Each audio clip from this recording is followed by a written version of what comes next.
Hello Aquarius, Sun, Moon, Rising, and Venus signs. Kamusta kayo? Sana po nasa mabuti kayong kalagayan. Welcome back po sa Star Tarot.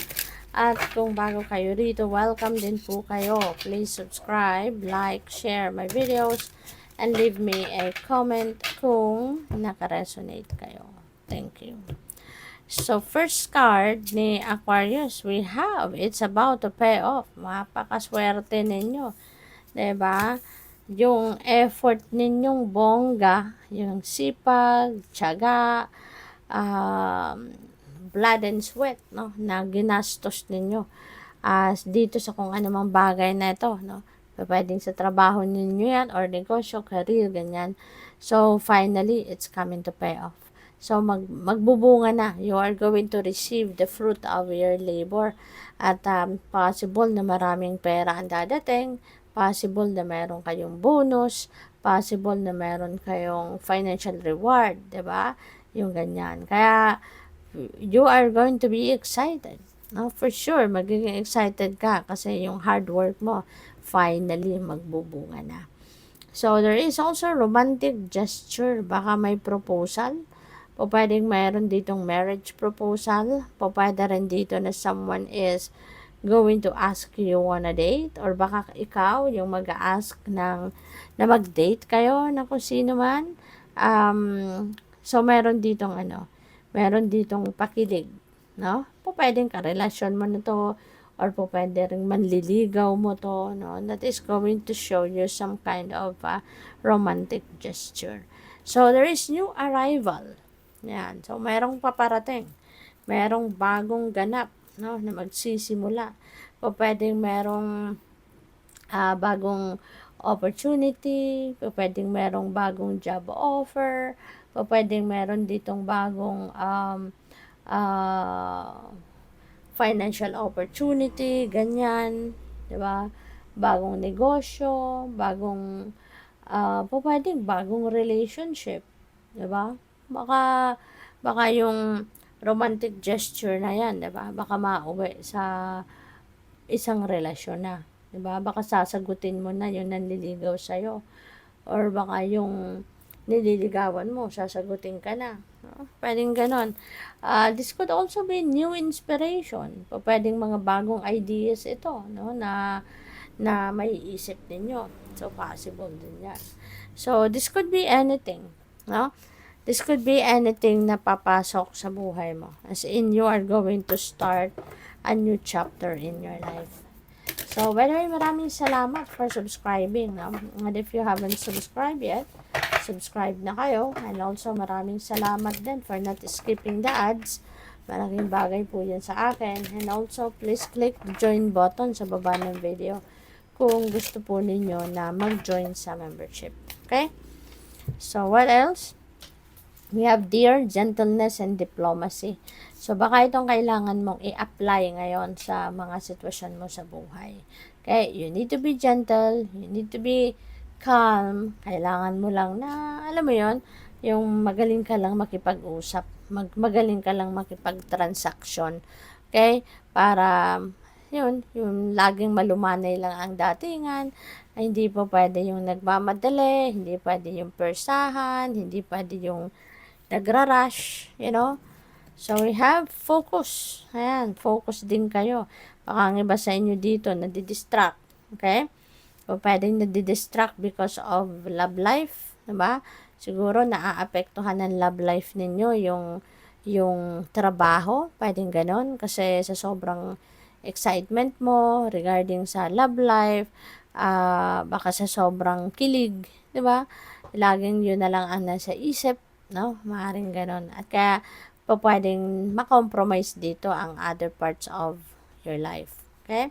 Kaya kailangan ninyo na mag-focus. We have love. Look at this. Diba? Pwede rin, no? Na mag-focus naman daw kayo sa love. Pwede rin yun. Magkatabi sila, si focus at si love.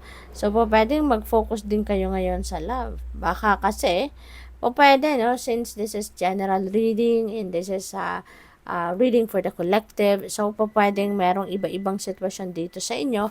Kasi nga,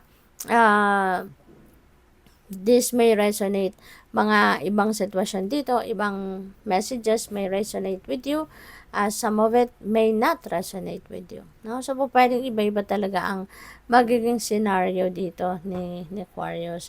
So pwede rin na ang iba kasi sa inyo, it's either nasobrahan naman kayo. For some of you, baka sobra naman focus kayo nga sa pag-ibig sa inyong relasyon, no? Na maaaring nako-compromise na ang inyong trabaho, nako-compromise na ang performance ninyo sa trabaho. But for some of you, maybe it's the other way around. Maaaring hindi lang trabaho din ang sobrang nakatutok kayo. Maybe ibang bagay pa. Kaya maaaring yung love life naman ng iba sa inyo ang napapabayaan.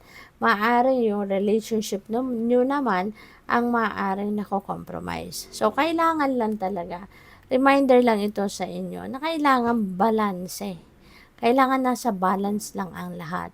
Kailangan no, na ma-manage ninyo na maayos ang oras ninyo. Dapat alam ninyo ang inyong priorities. Okay? Para lagi lang kayong nasa balance. Kasi kapag may imbalance na nangyayari, 'di ba?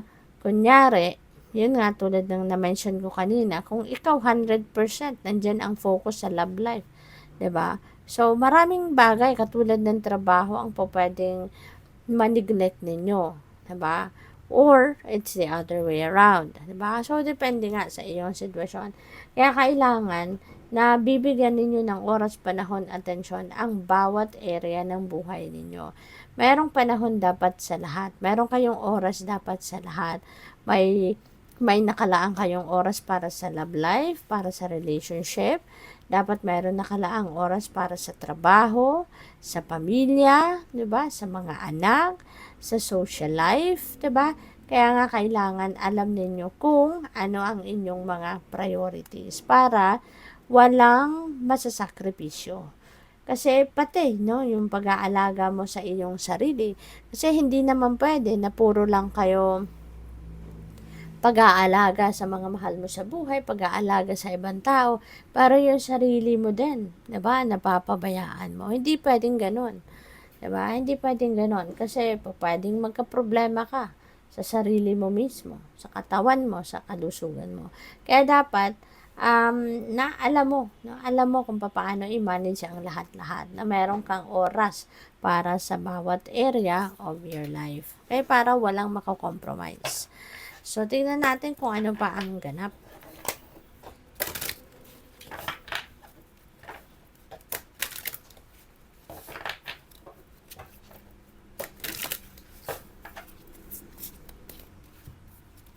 So, we have Dragonfly. Live life to the fullest. Ayan. Enjoy mo ang buhay.